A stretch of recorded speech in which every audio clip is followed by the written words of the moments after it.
Hello, my name is Anthony Patch, and this is another edition of Pulse. Today is the 21st of November of 2024. Overnight, we've had some reports regarding the events taking place in Ukraine, but also the Middle East. And I'd like to begin by tying those two together by way of the leaders. Netanyahu in the Middle East, of course, and President Biden in the United States, of course, utilizing Ukraine as a proxy in its war against Russia. Both of these leaders are acting out of desperation. We'll begin with Biden, who, as you know, has only until the 20th of January, the inauguration of President-elect Donald Trump here in the United States. I portray that date of January 20th as a bookend. The other bookend in this case is Netanyahu, who is facing on December 2nd the beginning of a criminal trial in Israel. Again, both of these dates represent an endpoint for them in their leadership, a potential endpoint in the case of Netanyahu, but of the end of Biden's presidency here in the United States. But nonetheless, both are coming to an end of their terms. Thus, they are both acting out of desperation to accomplish as much as they have viewed as their goals, and those that are working in their administration, supporting them, maintaining them in office, and so forth.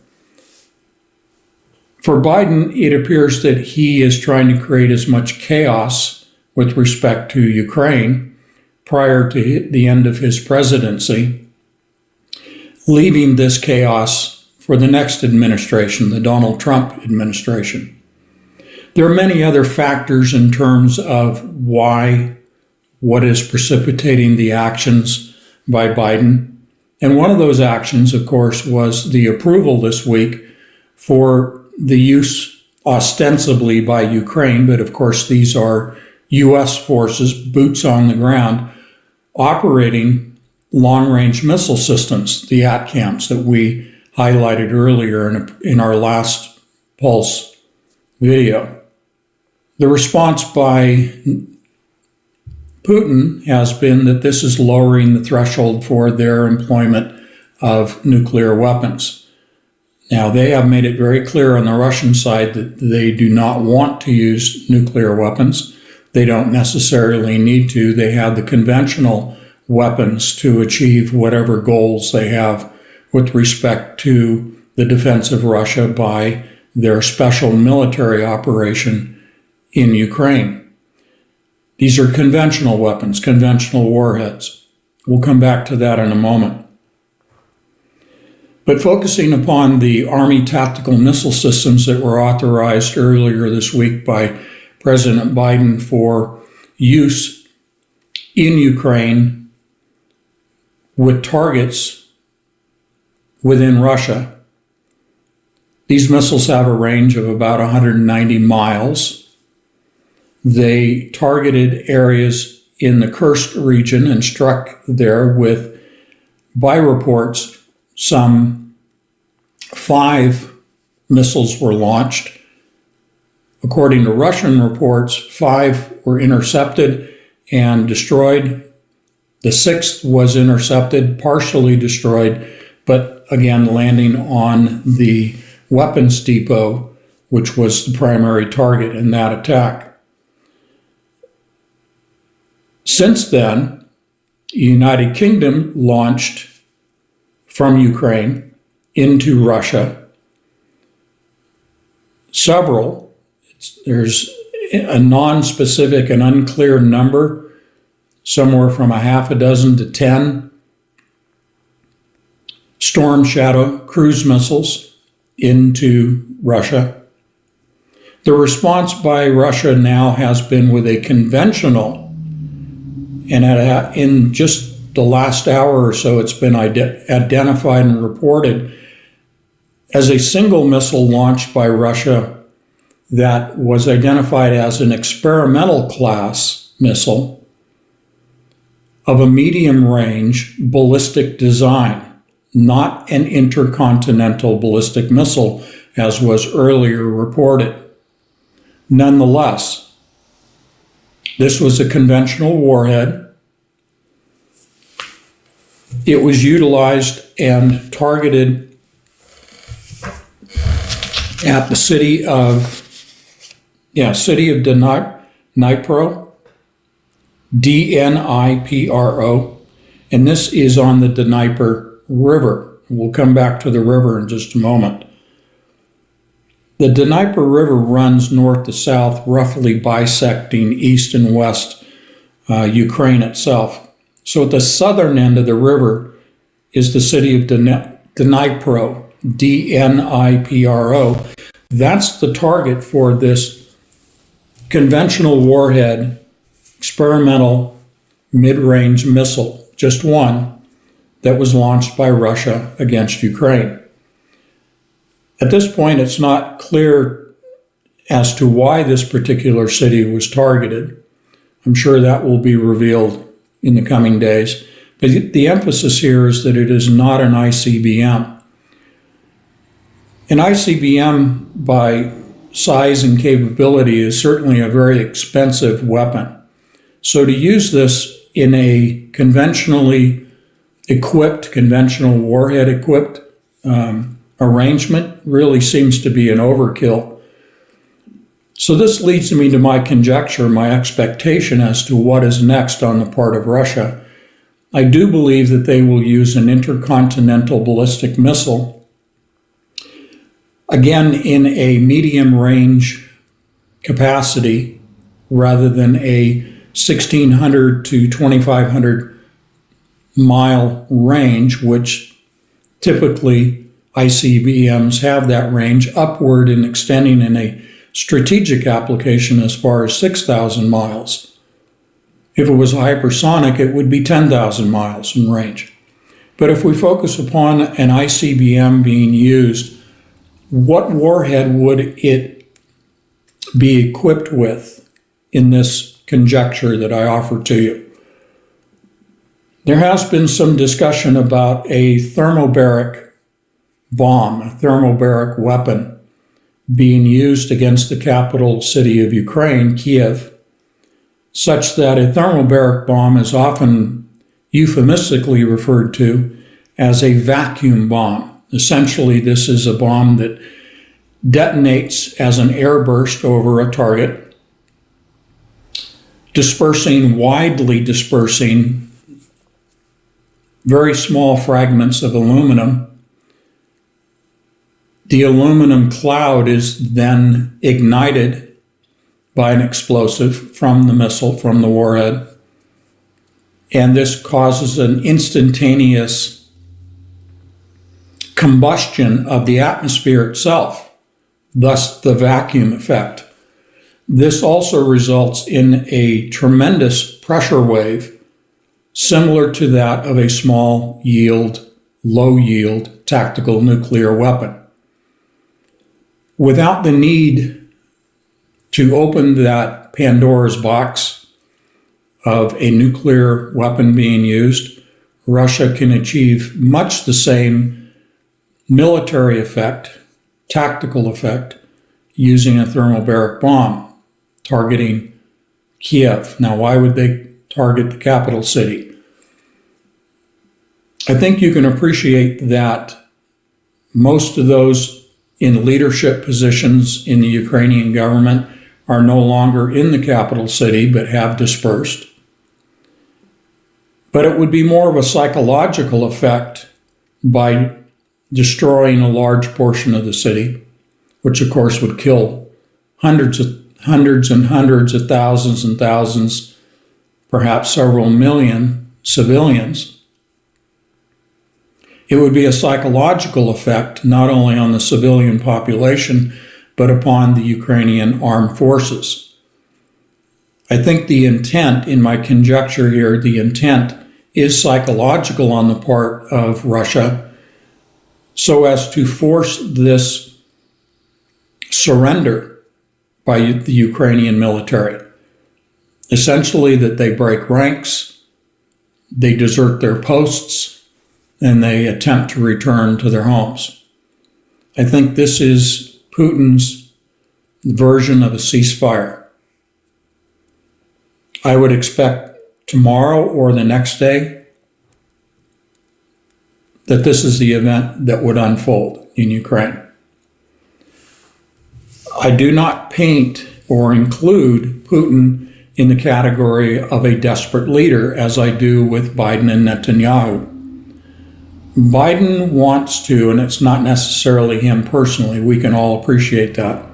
The Biden administration is trying to create as much chaos and then leave that in the lap of the incoming administration.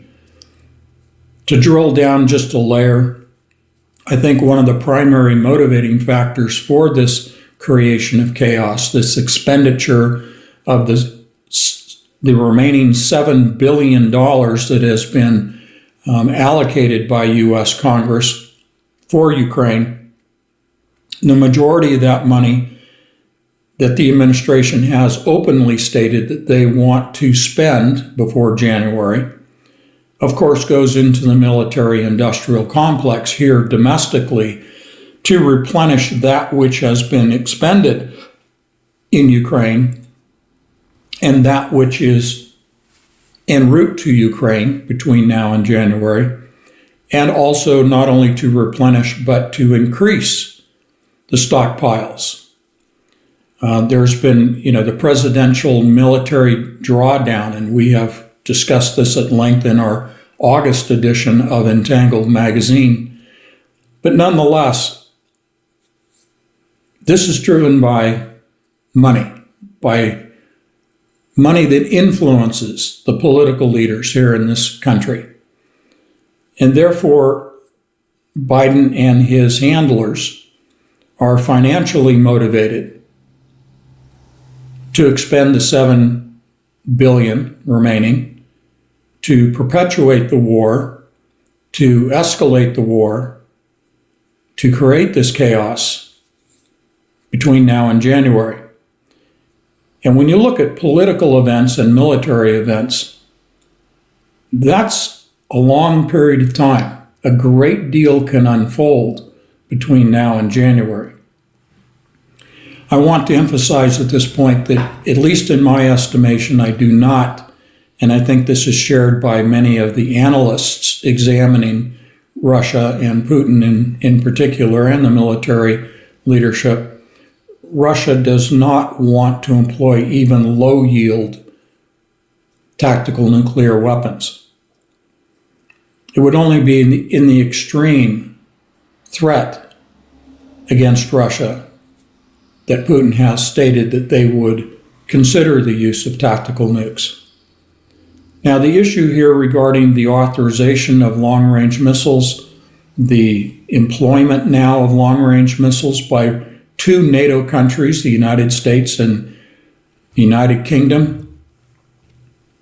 There are reports that France also launched their cruise missiles. What this results in the eyes of Russia is that these three countries in particular, and this would then extend to Germany as well, they now become targets. The actual physical countries themselves become targets under this doctrine, Putin's doctrine, not only for nuclear, but for conventional warheads. And again, emphasizing the point, Russia does not need to employ nuclear weapons. They can achieve their goals with conventional warheads. Nonetheless, all NATO countries, by extension, by this statement, this red line that Putin put forth on September 12th of this year, that even non-nuclear countries that are in support of Ukraine, support of the launching of long-range missiles by nuclear countries, the non-nuclear, by association, would also be on the target list. What this boils down to is not only, as I indicated in the previous Pulse video, that the United States is at war with Russia. Legally, specifically, it's a declaration of war. This also now, with the actual targeting and striking within Russia by Western nations, in particular NATO nations, all of these are now targets for retaliation by conventional means. It would appear that Ukraine will be, in the near term, the targets, as I said, Kiev. If that does not slow the acceleration into chaos by the West, by NATO, in the estimation of Putin, then I would expect that following Kiev, if the West does not get the message to cease their escalation, specifically the launching of long-range missiles, then I would expect that NATO nations would be the next to be struck by conventional means. Let's take this over to the Middle East and Netanyahu and his desperation. With respect to Biden, he has January 20th as his deadline. Somewhat of a deadline is December 2nd and the beginning of a criminal trial in Israel with charges filed against Benjamin Netanyahu. He has to give testimony. This causes him to expect to be incarcerated. This results in him psychologically acting out of desperation. And it was just announced today that the International Criminal Court, and I'd like to reference an article on this real quickly. The International Criminal Court issued arrest warrants on Thursday, that's today, for Israel's Prime Minister Benjamin Netanyahu and former Defense Minister Gallant for alleged war crimes and crimes against humanity in the Gaza Strip. Israel rejects the court's allegations, which include the use of starvation as a weapon of war and, quote, intentionally directing an attack against the civilian population. Here's how I envision what is taking place with Netanyahu and Gallant. But we'll focus on Netanyahu. And that is, he understands that he has a short time. He understands that he has no influence politically over the court, that the court has denied his appeals, and his appeals for postponement. And Netanyahu has used the excuse that he is engaged in defending the country. And so he has perpetuated and escalated the conflicts, some 7 fronts now Israel's engaged in, as an excuse, as a reason before the court that he should not be compelled to provide testimony to the court. They've overruled that. Therefore, he is desperate. Now, there is a point to my examination of this, my expectation, that I'm not at liberty to cite here on YouTube because we abide by their community standards. In our live streams, we are able to speak more freely and more openly, and tonight, 7 o'clock Eastern, I will be presenting my endpoint the definitive goal that I believe is the goal of Netanyahu in his final act of desperation. We're going to discuss that at length tonight, okay? But nonetheless, I'll leave you with this. He is desperate and he seeks to escalate both the scope and scale and the means of his conflicts with his perceived enemies and to achieve his goal of total domination of the Middle East. We need to also pay attention to what is going on in the West Bank. There are some 11.2 million Palestinians in the West Bank. And Netanyahu is making provocative moves towards displacing those Palestinians by bringing in so-called settlers into the West Bank to displace them. This is Gaza 2.0 in the West Bank. He is certainly desperate, but this extends beyond the West Bank. And I'll give you one point of one location that we will be discussing tonight, and that is Syria. How I envision or expect things to escalate between Israel and Syria due to Netanyahu's mental state of desperation. So we have on two fronts, the Middle East and Ukraine, where we have two leaders. We have Zelensky, who is the proxy for the Biden administration and NATO and the European Union, all of which are trying in desperation. All of those cited groups are in a state of desperation.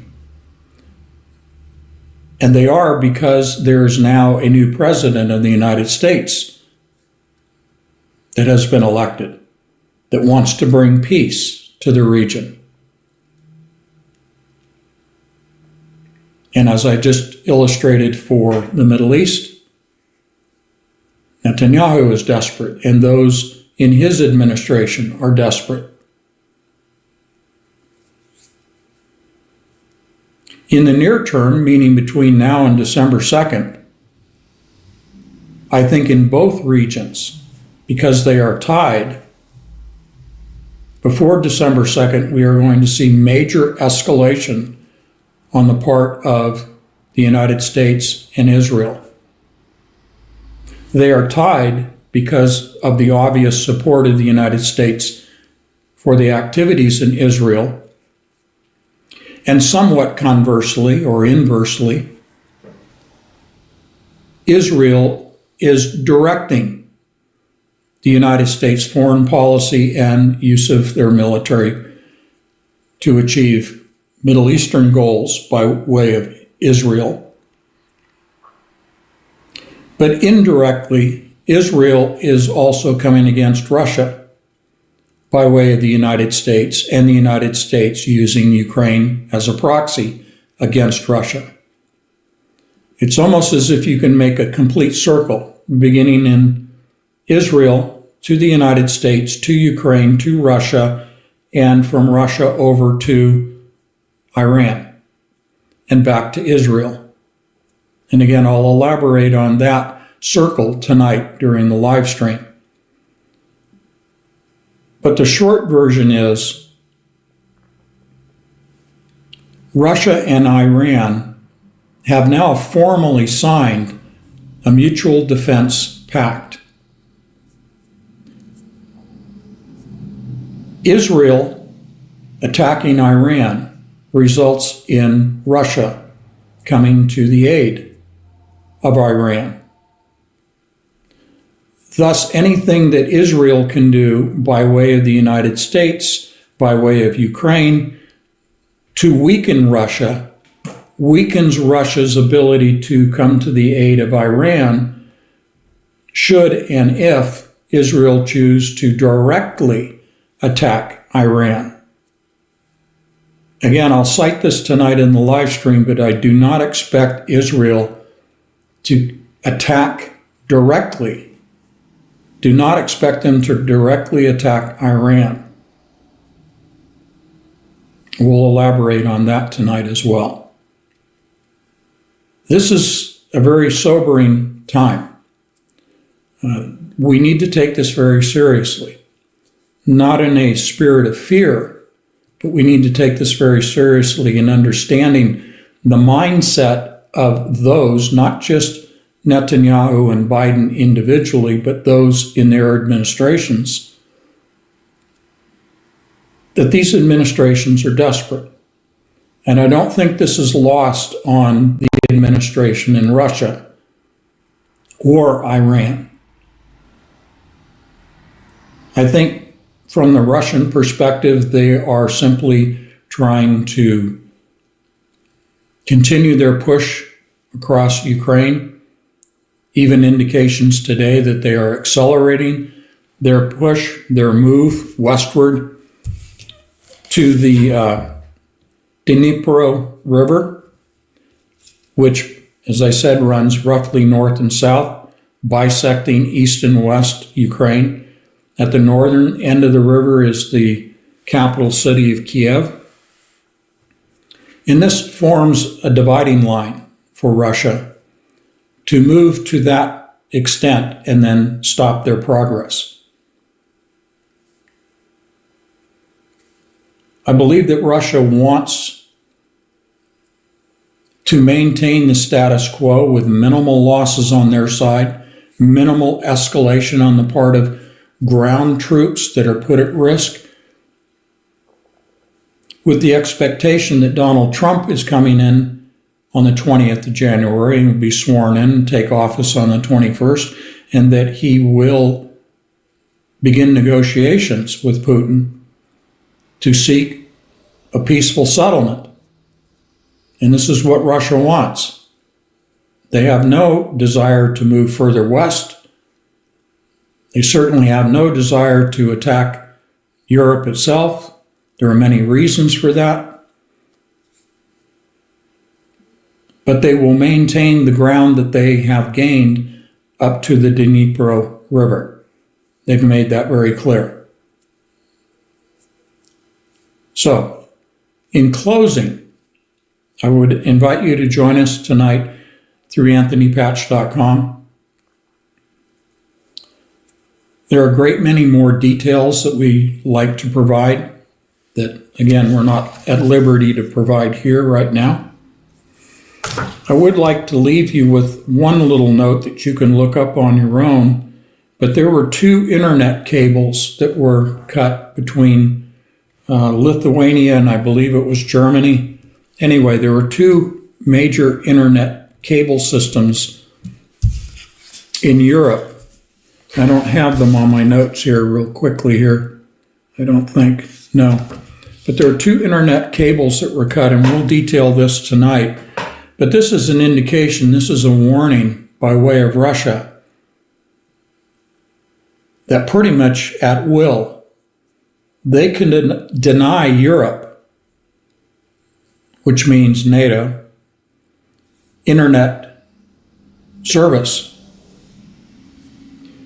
For many years, extending back to 2020, we have been discussing here the concept that I offer as a flipping of the switch scenario. It has been our expectations for almost 5 years now that at some point the global internet is going to be shut down. The primary reason for this is to zero out all debts by all nations. This is the Great Reset. The WEF has spoken at length, as we have, and published in our magazine in detail this Great Reset. I think the cutting of these 2 significant internet cable systems is a warning. It's a demonstration of capability as to the weakness, the Achilles heel of the global financial system that is so dependent upon the internet. Anyway, we'll talk more about that tonight. It's a very sobering time, as I just said. I apologize for the sort of sobering delivery, but it's difficult to get enthusiastic when you're talking about these kinds of events.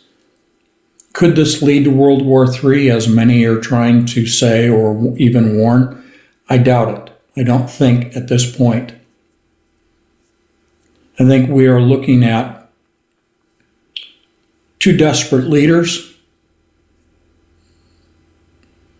that are trying to maintain their positions of power as an administration. Certainly the president's on his way out, but his administration trying to remain in power in the United States.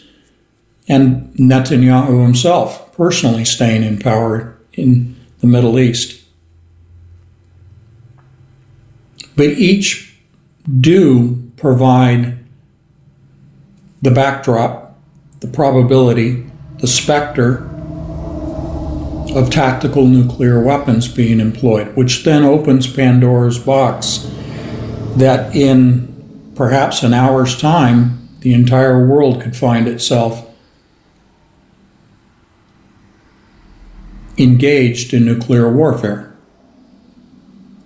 There is that possibility, and I have to acknowledge that.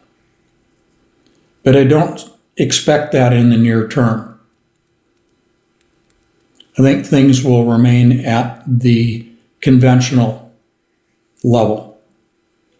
So the next thing that I'm expecting, perhaps tomorrow or the next day, is the use by Russia of a thermobaric conventional warhead launched on an ICBM platform in a medium-range trajectory, ballistic trajectory, against Kiev. I'm not hoping for that. I don't want that to happen, but looking at it from a tactical standpoint